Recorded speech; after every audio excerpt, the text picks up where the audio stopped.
Hello everyone. Is there a perfect time to pray?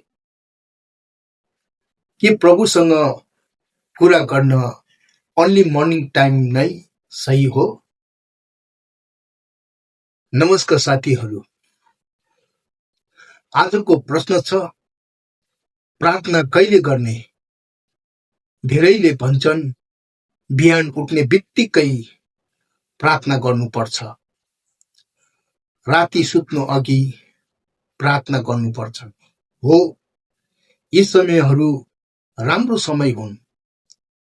तर बाइबलले के भन्छ? पहिलो थिस्सलनी 5:17 मा प्रे विदाउट सिजिङ। यसको अर्थ प्रार्थना कुनै स्पेसिफिक टाइममा मात्र होइन।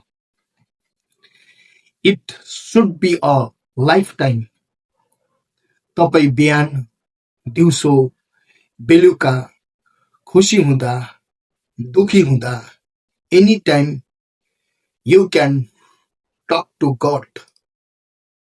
प्रार्थना भनेको ह्याबिट मात्र होइन, it's a continuous connection with God.